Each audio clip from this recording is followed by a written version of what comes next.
So it's great to be here.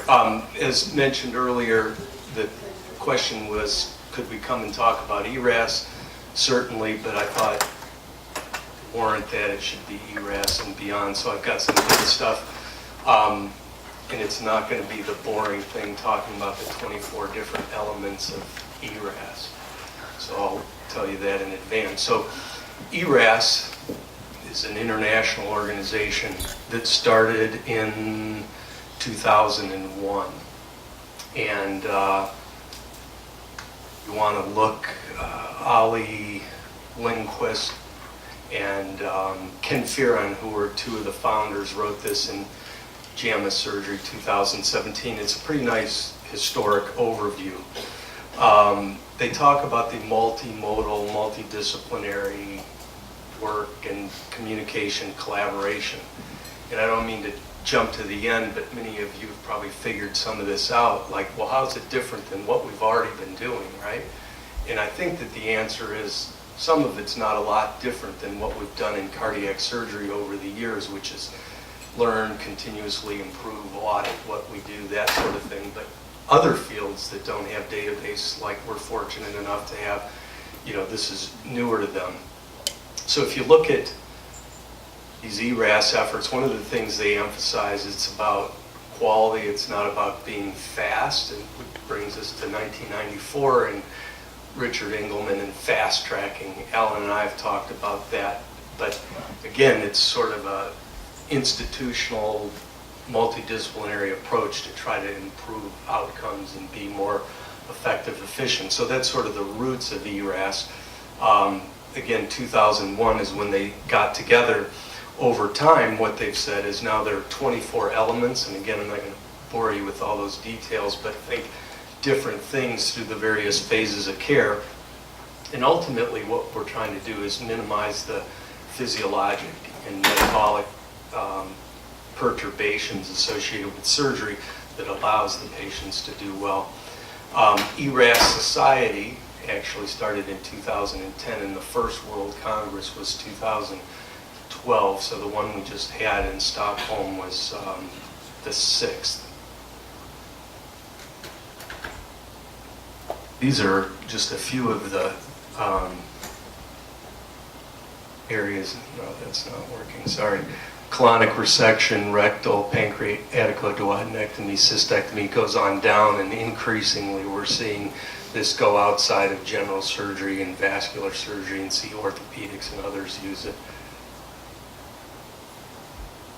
Sure that's okay. So ERAS cardiac surgery. Interestingly, you heard Dan Engelman, the son of Richard, who started, or at least popularized, Fast Track back in '94 when he first published it, said that we should be working on this under the auspices of ERAS, and there's a story there too. They named the society ERAX, which then ERAS said, you can't do that, it's too close to our name, which led to some more collaboration. But interestingly, this started in 2017, and it was on the weekend before the AATS, which also got Dan in a little bit of trouble because you're not supposed to have meetings around the time of other meetings. But I think enough people have been interested in it that it's sort of grown.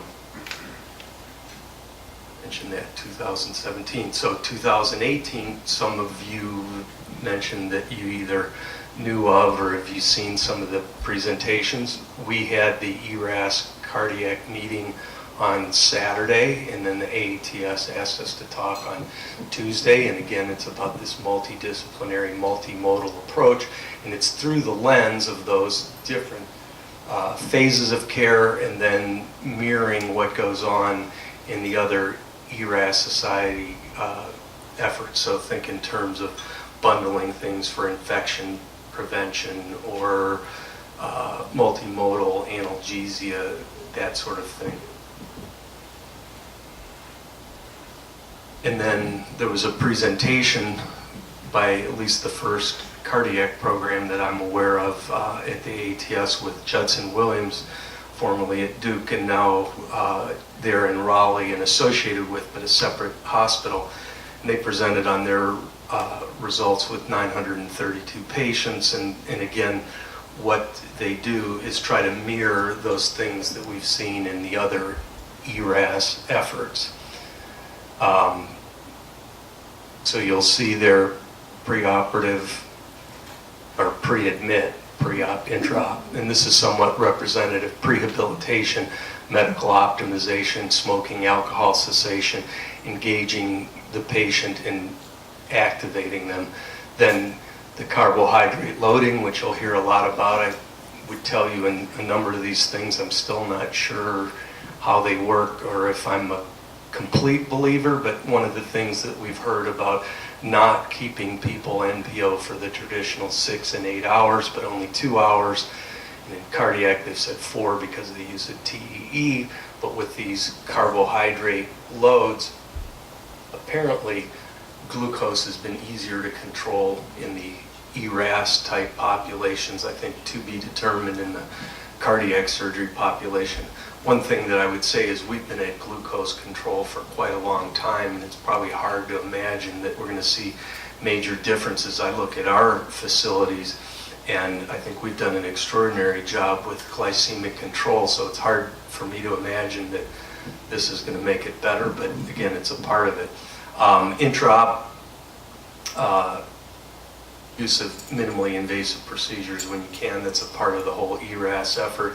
Fluid management, the multimodal postoperative nausea, vomiting, goal-directed therapy, and then post-op early mobilization. We talked a little bit about glucose control, bowel motility, sense of spirometry, teaching, and I'm sure there are people like Alan looking quizzically saying, we've been doing this since 1996, and the answer is yes, we've done a lot of these things, and again, this is under the name of ERAS, and I think that sometimes we've all learned it takes a long time for people to get together and do things in a particular way. What they found was earlier potential for earlier recovery, cost reductions, increased patient staff satisfaction, and then it's potentially reproducible.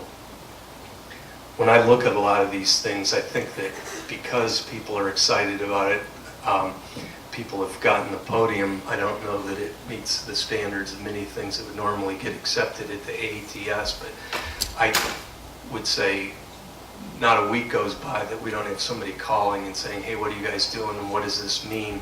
And a lot of it's on the side of the facilities as opposed to docs. So there's a lot of momentum. And what I would say is if this is an opportunity for us to utilize that interest and forward the effort, that's useful. So we were invited to this 6th annual World Congress. If you haven't been to Stockholm, it's worth the try or the effort. They inked the association, so ERAS Cardiac now has a name, and it's recognized by the World ERAS Society, and it's also given the opportunity to, what would we call it, endorse those programs that are ERAS cardiac certified. Like many things, Joint Commission, the other Alan and I think we're on one of those efforts, Cardiac Centers of Excellence with the AHA, and can't remember who else was there.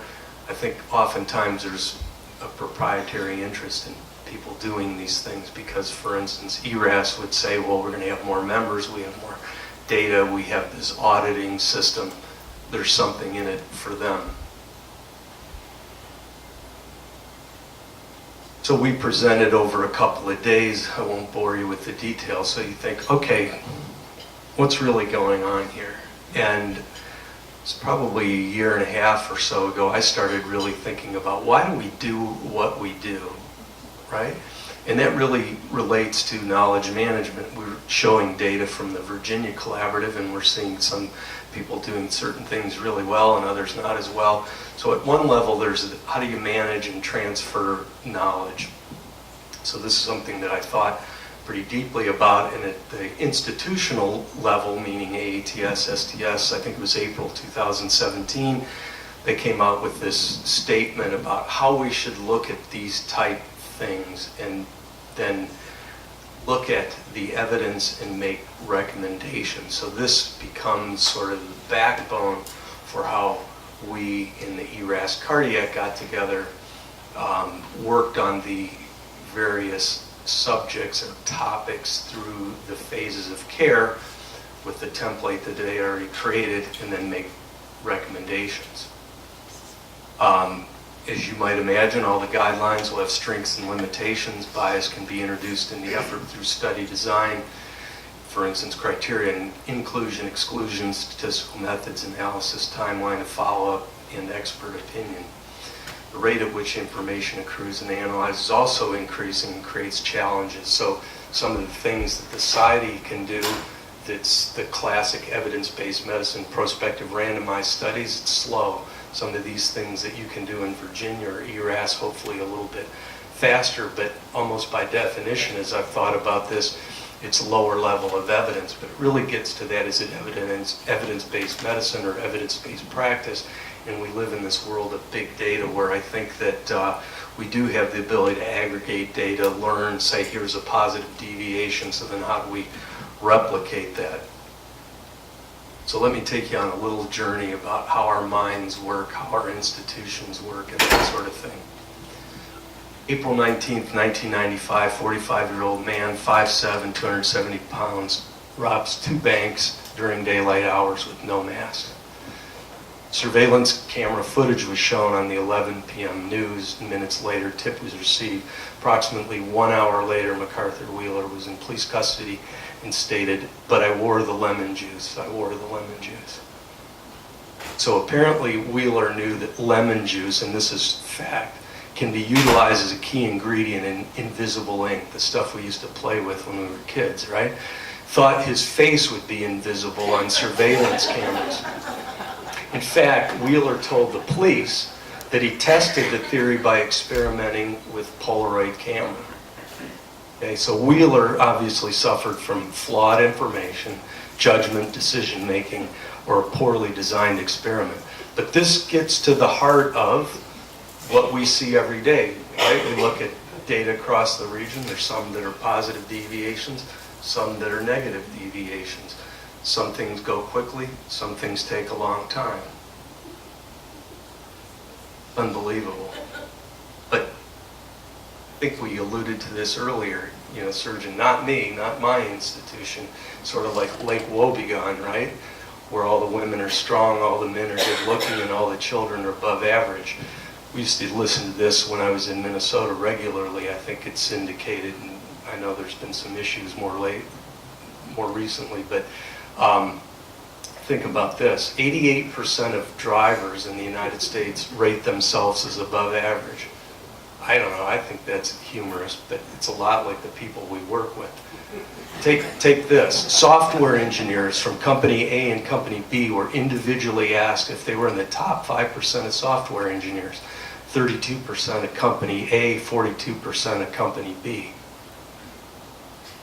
Right? What is it? It's called illusory superiority. It's known as the Dunning-Kruger Effect.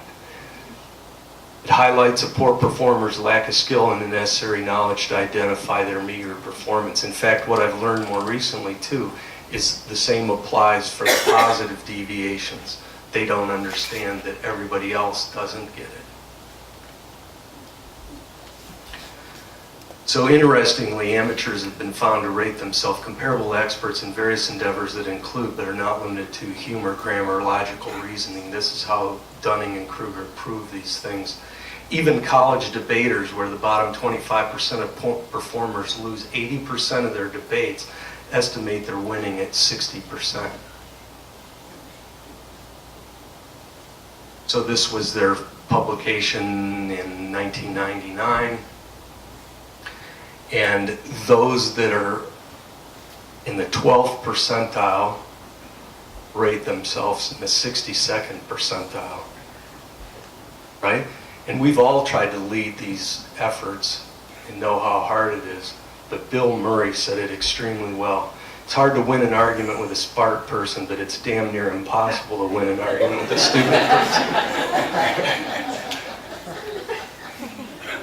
So let's go on to inattentional blindness. where naive observers may overlook important information.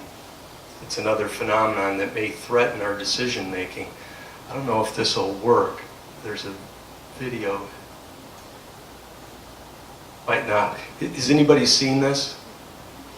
So you can type it in YouTube. You can watch it later. I'll tell you what happens. So it's called the invisible gorilla, and they have a white ball ball. And they say, count the number of times the people in the white shirt get the ball.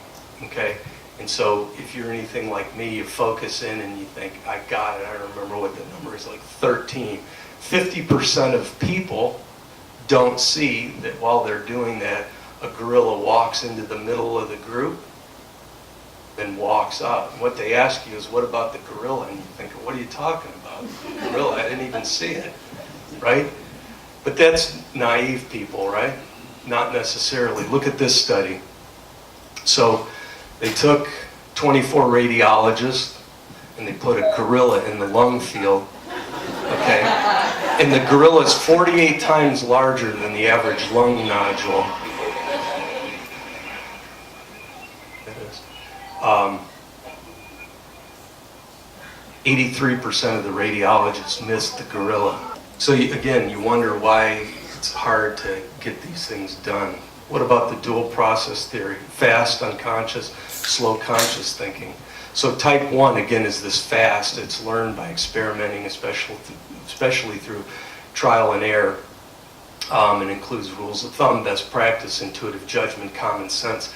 These cognitive shortcuts known as heuristics and biases are associated with unconscious quick thinking, and common cognitive biases include, but are not limited to, anchoring, ascertainment, availability, confirmation, diagnostic momentum, et cetera, et cetera. And if you think about it teleologically, human evolution and survival depended on quick thinking and action without logical, conscious decisions in threatening situations. I'll give you two examples, like anchoring. You've probably heard this if you're buying a house or selling your house. Let's just say you're selling your house, and I want to sell it for $100,000, and Alan says, well, I'll give you $80,000, right? I'm anchored to that $100,000, and now I'm biased through the rest of the conversations. Same thing happens in these various phenomena. How about availability? How many times have we said, well, my last case, right? And this goes on every day. This is why it's hard, and again, I'll try to connect to what we talked about before, standard way of doing things, and then as we get to the end, I'll kind of recap that.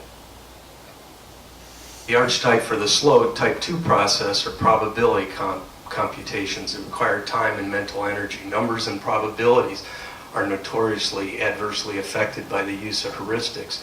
Cognitive load and imperfect memory with various causes are additional common threats to decision making.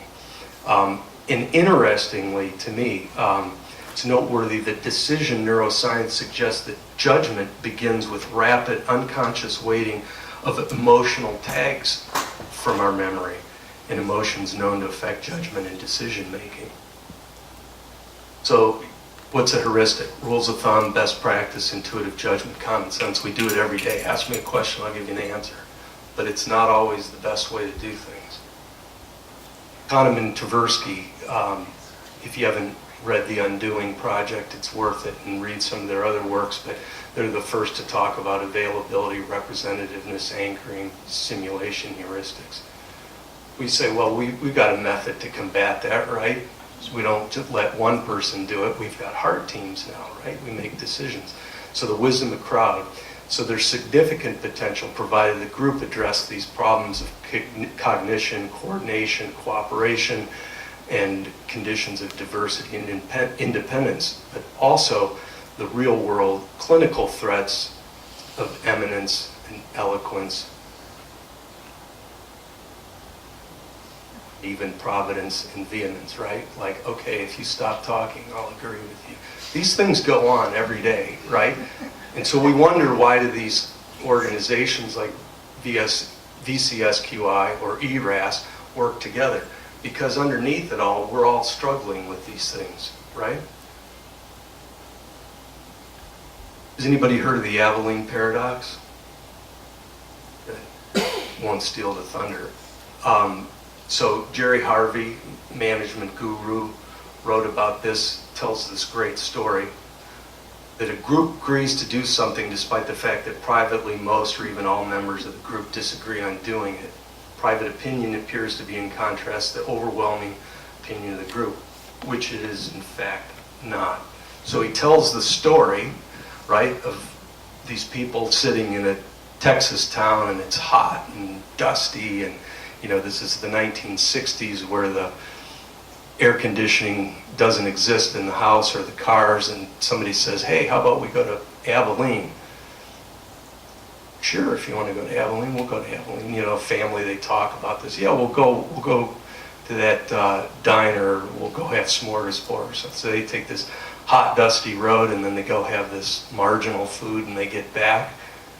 Say, wasn't that great? Not really. Well, you said you wanted to go. Well, I didn't really want to go. That happens all the time in our organization, right? Like people go along. So it's one of the threats to this team decision making. So the concept, so like everybody goes even though nobody wanted to go? Absolutely.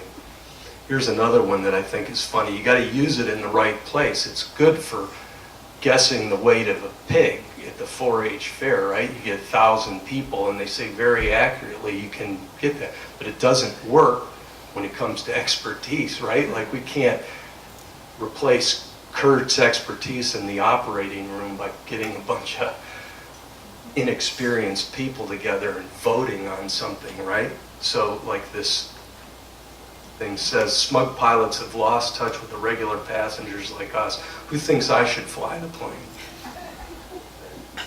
Doesn't work. How about institutions? Who's read the Jim Collins series, Good to Great, the others like How the Mighty Fall? He talks about the institutions, their structure, process, history of favorable outcomes may also fail spectacularly in their decision making. And he says that there's this very reproducible pattern of failure. Hubris born of success, undisciplined pursuit of more, denial of risk and peril, grasping for salvation, and capitulation to irrelevance or death. This is what it looks like, right? So what's an example? Kodak dominated the photographic process, employed Steve Sasson, creator of the digital camera in 1975, but didn't want to disrupt itself fully by embracing digital photography. They filed for bankruptcy in 2012. Why?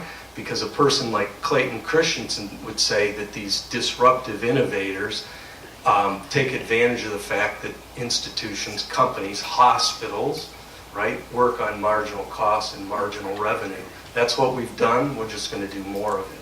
So when you say, well, I got this new idea, we'll do it like this. It's not how we make money. That's not what we're going to do. So here's Steve, his digital camera. When he was asked, what was the reaction? He said, management reaction was, that was cute. Don't tell anybody about it.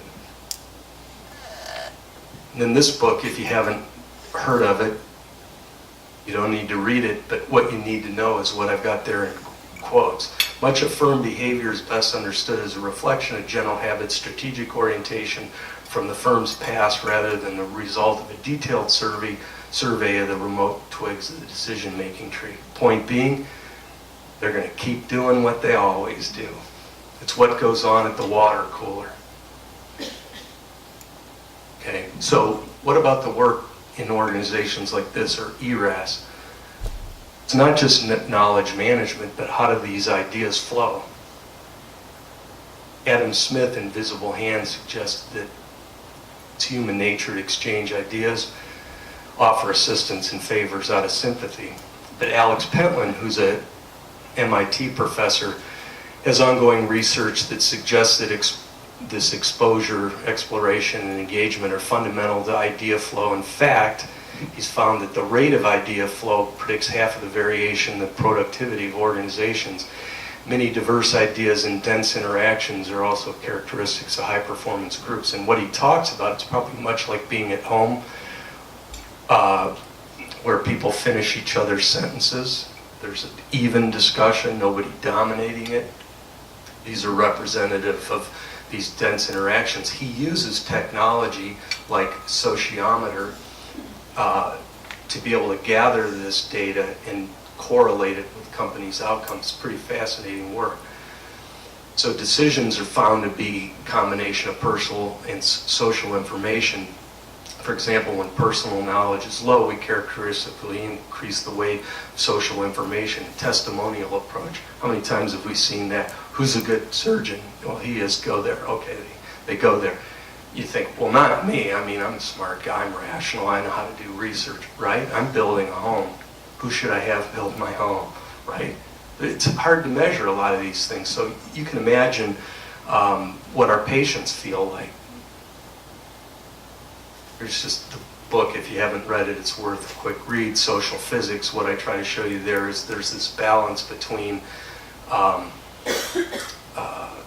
isolation, I thought about it myself, an echo chamber where everybody's repeating the same thing.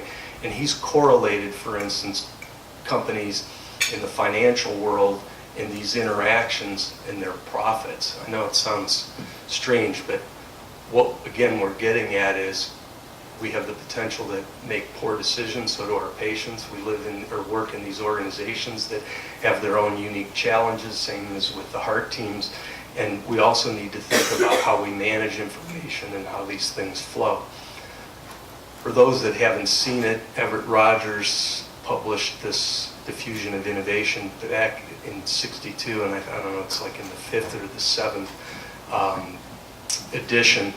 But one of the first to talk about these different phases, right? You've probably heard these terms if you haven't seen it, but innovators, early adopters, early majority, late majority, laggards. I think it's worthwhile thinking about that and trying to understand where you are on that curve. I think I spent a lot of time trying to lead change and beating my head against the wall and realized, quite frankly, I'm probably not the innovator. I'm not the guy that's coming up, but I tend to aggregate things and try to lead and work on it.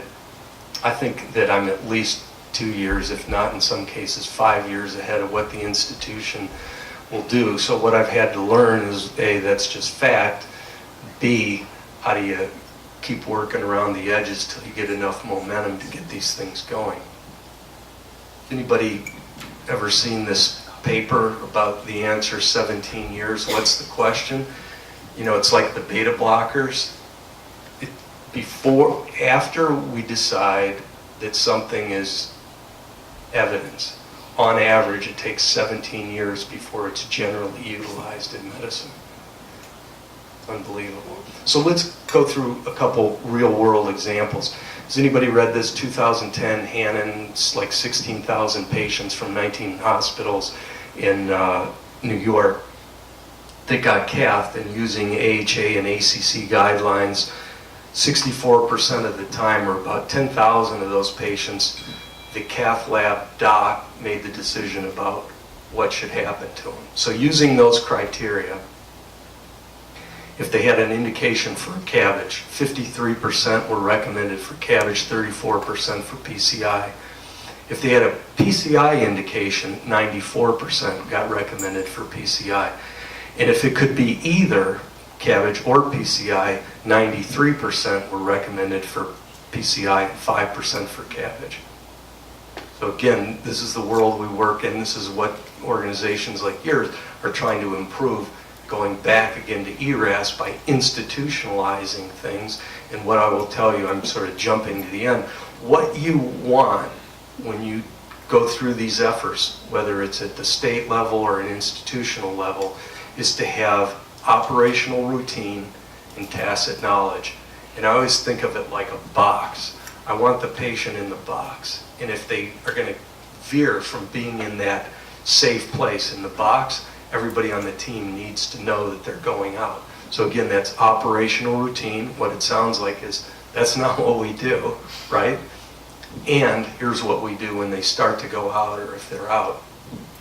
And it's tacit knowledge. They just know this. It's implied. It's hard to do. Things that I've thought in my last 14 years in one institution we had hardwired. You change enough people on the team, They don't even know that anymore. You think, didn't we talk about this? And the answer is you've changed 2-3 key people. They take you in a completely different direction. But this is important too. I'm not picking on just cardiologists. I'm sure there are a few cardiac surgeons here thinking, yeah, the cardiologists, what about us? Okay, so back in 2000, I'm sorry, I can't read that. I think it was 2010 also. Yeah. And they looked at the STS database and looked at these coronary only, on pump, and the use of blood transfusion. And I'll just pick on the one. The rate of red cell transfusion per institution ranged from 7.8% to 92.8%. Unbelievable, right? I mean, we're supposed to be smart and we're educated, and so back to why do we need Virginia Cardiac Services Quality Initiative? Why do we need ERAS? Because of things like this. So it's truly amazing to me. And again, how slowly this goes, there are these serial non-inferiority studies about blood transfusion. So 2010, they have a number for the threshold and they say, oh, liberal versus restrictive. Restrictive's no worse. We should do it then, right? 7 years later, lowered the number a little bit, right? Well, that's good. Look at the rate at which we've changed. 1.1 to 3.1% per year, okay? 17 years, what's the question? It's unbelievable, it really is. Stopped. What happened? There we go. So we'll dive into the ERAS cardiac. Analgesia, anemia, this is my own bucketing of them. As I mentioned, there's typically 23, 24. I think you'll see 23 in the handout that you have.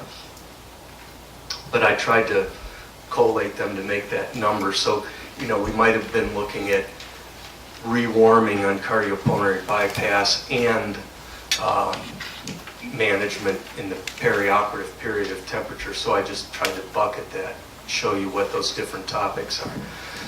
So what we did was we got together the ERAS Cardiac Surgery Advisory Group, and we divided up the subjects into those areas that we thought we had more interest and or expertise in. And so a champion would lead the discussions about this, and we needed to get 75% consensus on the, gotta get this right, the level of evidence and the recommendations. If we didn't, we went back, we discussed it again until we got 75%. I'll speak to a couple that I was most involved with because they're most interesting to me, and I quite frankly think they make the most difference. So early tracheal extubation strategies after cardiac surgery, we say are reasonable to be employed. It's a class 2A moderate recommendation, and the level B non-randomized. And the statement would be that it's been associated with improved outcomes after cardiac surgery, which includes decreased rates of mortality, morbidity, decreased use of hospital resources. Goal-directed therapy is another in cardiac surgery, should be performed to reduce postoperative complications. That's a class 1 or strong recommendation, again level BR, which is not randomized study. So goal-directed therapy in cardiac critical care patient consistently demonstrates reduced complication rates and length of stay. Optimal goals, their means and rate of achievement, for instance, oxygen debt and repayment schedule, their interactions and potential to mitigate specific complications such as AKI requires further investigation. And then the biomarkers, and we talked a little bit about this earlier, like NephroCheck can be beneficial in identifying patients at risk for AKI. Class 2 moderate recommendation, again level BR. Here's where I do show slides that I've shown before. So again, I'm sure you've worked on this like you have with AFib or early extubation or preventing prolonged ventilation. We were very involved in this, and we showed guess what? We had to kind of institutionalize it. We had to make it that operational routine and tacit knowledge. People required volume, if anything, a little bit more inotrope in that first hour, and while they rewarmed, we saw that their cardiac output went up, their SpO2 went down. The reason that was important, I don't know about you, but you get new people on the team, whether it's a new nurse practitioner, it might even be new intensivist. There are always those well-intended people that come and they look and they say, gee, cardiac index is 2.5 and this person's on 0.3 of milrinone and 3 of dopamine. Let's just turn that off. How many times have we seen that only to see it, 15 minutes later, 1.8 and so forth and so on. What we tried to do with this was say, this is what happens, we know that, and then we would wean them at a subsequent date. It's the concept that Brent James talks about. It's more important to do it the same way than the way that any one person thinks is right. Back to the work that you guys have done, same thing with ERAS. We had a standard way of working up oliguria, which I told you about. I think that I was fortunate to be able to write this up, and what I published here anonymously, it was really me, I used on the team. The kidneys aren't smart, they know when they're not happy. When the kidneys aren't making urine, that's your clue that something's wrong with this patient. In fact, I'm a big believer that it may be the most sensitive thing. And we had quite a journey, as I've shown you in the past, where we had a renal failure rate in the old definition, 2002, I think it was, or 2003, 9%. That was about 3 times the national average. And we went on this journey in our quality improvement program, which would be much like an ERAS type effort over for a couple of institutions like you guys have done here in Virginia. And in the 2014 through 16 range, 30 months, we had 3 cases out of 492 coronaries at 0.6%, which is about a fourth of the national average. Using your data for the cost of renal failure, if we would have kept doing it the way we were doing it versus the way we got to, you're looking at somewhere in the area of $1.3 million a year. And for those that haven't seen this, the group up in Hopkins, Bob Higgins, who I was a resident with, published this on AKI and said if we could decrease the rate of AKI associated with cardiac surgery by 10%, that they thought that, based on their calculations, that could be $100 million a year savings on index cases of cardiac surgery in the United States. So anybody that says, ignore that oliguria, or don't worry about that, it's a big problem. I think it's under-recognized. There's a lot of attention in this area too. The next 3 slides are all from in-press articles, JTCVS, saying you get AKI, bad long-term outcomes. Goal-directed perfusion, useful. And even published, or in press that we're publishing here, was on ST2 as a biomarker to predict AKI after surgery. The higher the level, the greater the risk. So it brings us to ERAS and beyond. I'm fortunate that I've taken these years of watching and thinking and doing and piecing together some of the things like ERAS and what you guys have done, and then some of the interest that I've had in knowledge management, decision making, the idea flow that I talked about. And I came up with this concept of perfect care, or as we would describe it, we're in the business of perfecting care. So synchronizing our mission, our visions, our strategy to high-value patient-centered care. And I told Alan this, and it hasn't been public because the Duke Endowment wants to control all this information. But I applied for a grant, I think it was Q3, Q4, to be able to work on this, and then I found out on May 9th that they gave us $1.11 million to do that. And I'll tell you what I mean by it. So the guiding principles, it's patient-centered, it's high performance, it's high reliability. We want to learn faster, just like you guys have done, and continuously improve. I've shown you this before. You think about these actions linked with these leading key performance indicators. So you say early extubation protocol, right? Here's our early extubation efforts. Those will link with our outcomes. From that, we get ideas and insight. We should do this faster. We should do this better. You learn, you change your actions, And that kind of continues to go around. Why do we need to do this? We've all seen these slides. You don't need the details. Quality's all over the place, right? What about value? I've shown this slide before. There were 450 economists polled by IBM in 2010, and they calculated waste in different businesses. Healthcare leads the pack. They think there's $4.3 trillion of waste in the world. And those of us that rail on government, it's here. It's better than what we do in healthcare. In fact, today when we were talking about that ACC data and then what we've done with cardiac surgery and try to get financial information, does anybody find it interesting that we garner about 20% of GDP, right? And we talk about Medicare going broke in, what, 2026? But we don't know how much we spend. It's unbelievable how hard it is to do this work.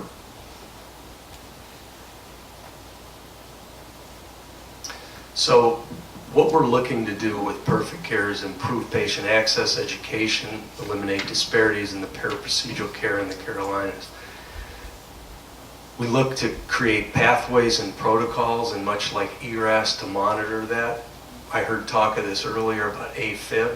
We saw that there's still fair variation, people using amiodarone, that sort of thing. This is a challenge, right? Go back to that slide of top level of evidence and the strongest recommendations. The areas where we're really going to make the difference are the things that are more leading, less evidence-based medicine, more evidence-based practice, where organizations like this collate data, get insight, and say, hey, you know what? It is important to use the amiodarone. It's in fact more important, Kevin, than what you think is right. That sort of thing. But this is tough. It's about human behavior. It's about how we make decisions, about how groups to come together, how institutions do things, how they allocate resources, and then just the discipline issues. So what are we going to do? We're going to actively monitor people remotely. So think FaceTime through all phases of care. We're going to engage them. We're going to educate them. We're going to get them activated. We're going to make sure that their surgery is timed correctly. They're ready to go. Same thing after they leave. In addition, we're going to use passive remote monitoring. So think of the different systems in vital signs. We have Bluetooth-enabled scales, right? ARIA from Fitbit. We have Fitbit. I've been using it for years. AliveCore, and I'll tell you a real-world example if you haven't seen this. My dad, 92, suffers from atrial fibrillation. He came to visit me recently before he came from Detroit on his way to Arizona for the winter. He said, hey, can we just come in and get an EKG? We used to do that, right? You could just, hey, come on in here. I can operate on you in here, but not in today's world, right? You can't do that. And I thought, here I am, this guy that talks about this stuff, and my dad's, and I'm in a quandary. What do I do? Went to Amazon, $99. You buy the thing, gave it to him, and now whenever he does that, it sends me an email and I can read his EKG. But just go right through the system, right? SATs, blood pressure, all these things. So we're going to aggregate this data, and what I hope we do with it, we talked a little bit about the risk models and real-time data, and is it risk adjusted? This is how we learn, right? If somebody tells you right now that the coronary mortality is related to, and I'm simplifying it, age, EF, sex, what if we find out as people are recovering, 3,000 steps is the average in the first week, and it can range safely from 2,500 to 3,500 steps. I'm just making up numbers. But right now we have no idea. I learned this. I think I've told Alan this, and it's fair to talk about because it was all in the press. John Fox, former coach of the Panthers, went on to Denver and Chicago, was a friend of mine. I got done playing golf. I got called saying he's down on the course. Went over, picked him up, took him to the hospital. That was on a Saturday. He had a root replacement on Monday, and on Thursday to his home. I went there every day for the first 30 days before we said he could travel to go back to coach at Denver. Guess what? We take well-to-do sophisticated people, spend a lot of money on them, and they have absolutely no idea what's going on. I would be out to eat, and I'd get a call from Robin saying, John turned red and he's lightheaded, and well, what's his pulse? I don't know how to do that. You know, what's his blood pressure? We don't have a method to check that. So I took the one that I had at home, took it over there. Again, that was a catalyst for me realizing, like, this is nuts. Why are we not doing this? Do you know how much the max I looked up for all the things, and I tried to get a high number? You're talking like $1,000. If you want to get blood pressure, weight, say steps, heart rate, you can do that for like $100. Why are we not monitoring our patients like this, right? And then step beyond, one of the things that we're working on, and this will come with time, what I describe as extreme intelligence is an artificial intelligence, collective intelligence, think the Virginia Collaborative and expert intelligence. We've got to get AI working to help us understand these patterns, things that we couldn't begin to think about. We're going to start doing this, or we're in the process of finalizing it. This is a robot named Mabu from Catalia Health, and it sits at the intersection of psychology and AI. The guy is a former student, or got his PhD at MIT, sits right between psychology and AI, and this thing interacts with you. It watches you, it talks to you. If you're voluble, it talks more. If you're terse, it doesn't talk as much. But it goes through asking you, how you feeling today? Did you take your medicine? How about your weight? And things like the weight can be fed in there, and the people can talk to it, or if they choose to enter the information, they can do that. So they've been working on this in heart failure. That's where we're going to start, but I think the same options are there for us a little bit down the road with coronary pathways. Go back to like ERAS, patients at home, they should be doing this. This thing can collect the information for us.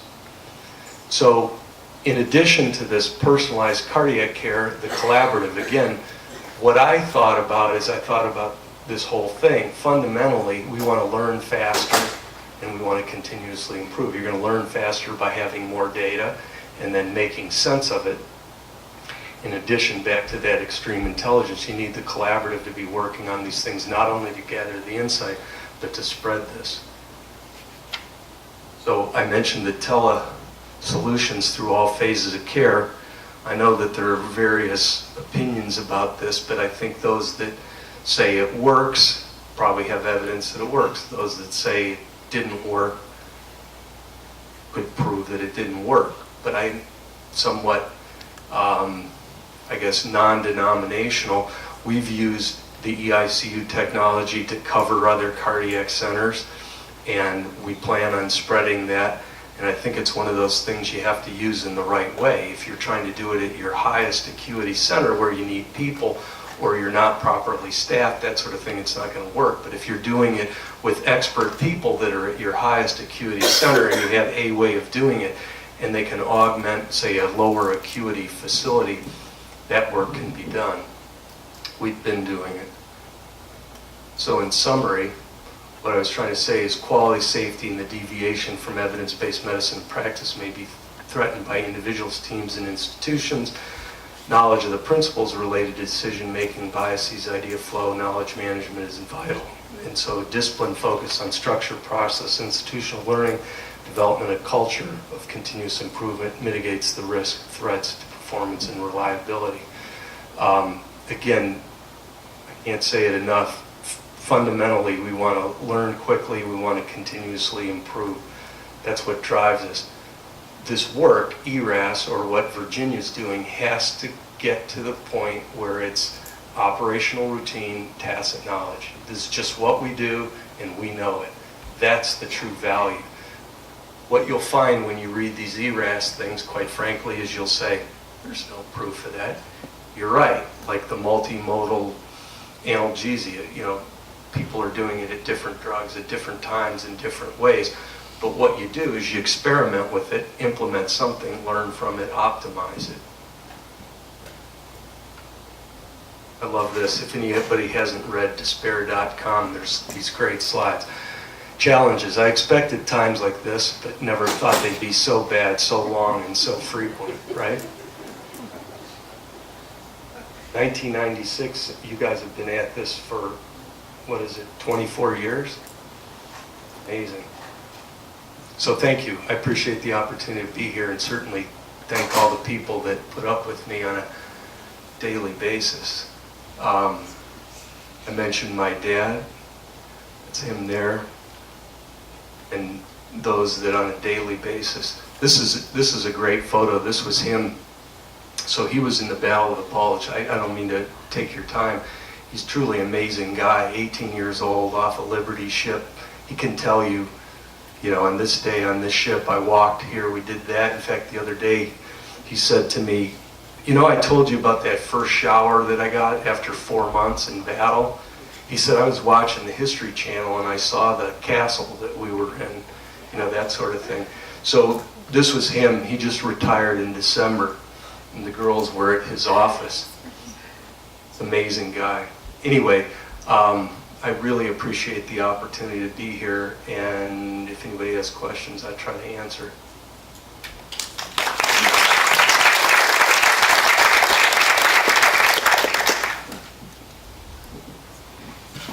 Wow, I must have done a great job. Alan? Kevin, as always, thank you for all that you've done for all of us on this journey. We've learned so much. The question I have, and you failed to answer it once again, is the choir sitting here. They've been here for decades. And I've said this before, and I apologize for repeating myself, but in JAMA, it's been almost 20 years ago, they wrote that 30% of physicians don't follow evidence-based guidelines because they don't want to. And really the challenge isn't necessarily many of the things you covered, because they're fixable to those that wish to do so. It's a matter of understanding it and modifying it and doing it better. Much of the ERAS is doing it better, not just because we don't do it at all.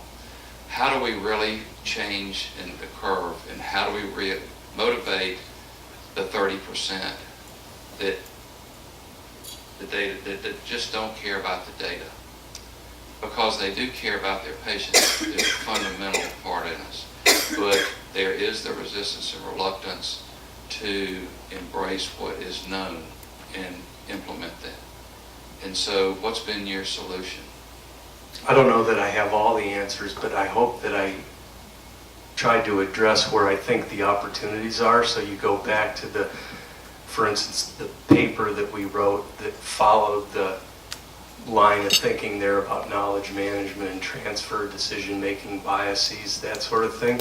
So what I tried to do is look at the individual, and that has to do with engaging them and educating them and getting them activated. These are going to be little marginal gains, okay? Then the individual clinician and their potential to have biases and understand how they make decisions. Same thing with groups, think heart teams. I've got an example there. So heart team, it's great to say, well, we come together and we talk about tough cases, right?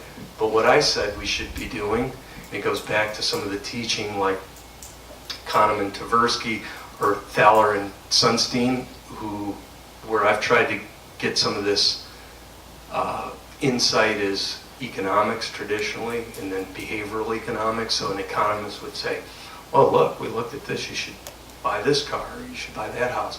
But guess what? We don't, right? So something goes on, and we can learn from what they've done. And Thaler and Sunstein wrote an article and talked about how reliable statistics or data will outperform the availability heuristic every time. So it gets to, like in our world, quantify the risk ahead of time and then mitigate the risk in ways that you think you can. For instance, This person's got a 22% risk of having atrial fibrillation. You don't have to think hard, we know that. Just use the amiodarone protocol if you really think that's the difference. This gets to, again, ERAS, Virginia, doing things that may not have the strongest of evidence, like the prospective randomized studies, but we've done enough to learn and improve. So again, individual, clinician, team, and even institution, right? We could have those first three things down, and then we don't get resourced by our institution, or the institution's out there, you know, doing the same thing it always did. When you're saying, no, we should do it like this, we're in a value world, and they give you lip service, but they're still talking volume, right? So these are all the threats. And I think if we're pragmatic about it, back to the 17 years, what we should be doing is saying we're going to accelerate that.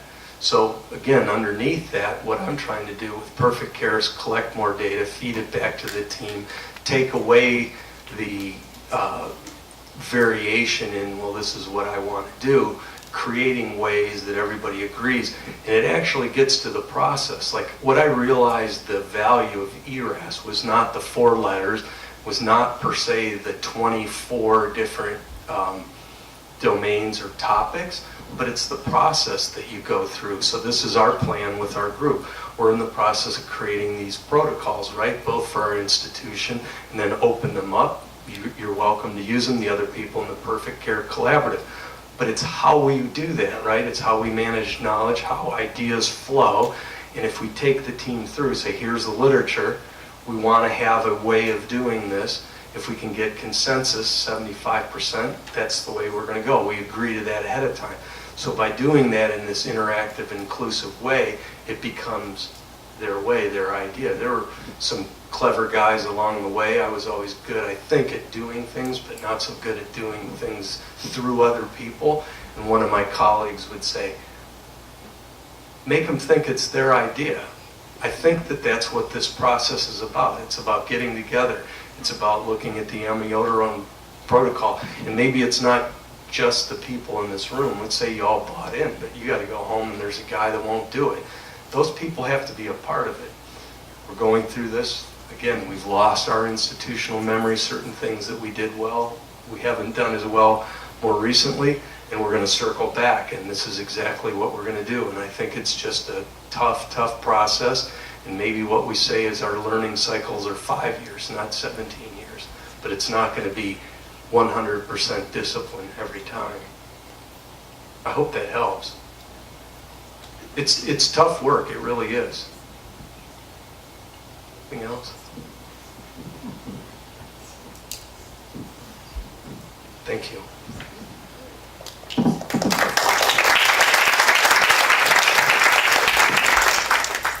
thank you again, Dr. Lobdell, and you've certainly given us a lot to think about here. And we'll definitely call on you in the future just to touch base and see if we can continue this journey together. So, thanks for being here tonight. You know, I should say too that on ResearchGate, I try to keep all these presentations and publications. So if anybody doesn't use it, you can go there, and the ones that are available publicly, you can get. The ones that aren't, you can request it and I'll send it to you. But like the presentations I put there, and you can look at them. It's again kind of an interesting test because we know this 17 years. I think how much we've worked on, whether it's Virginia or our institution, how much you put out there, people are saturated. I mean, to be fair, you know, in our own institutions, we're all being asked to do so many things. How much change can people incorporate and then use regular stuff? But it's there if people want it.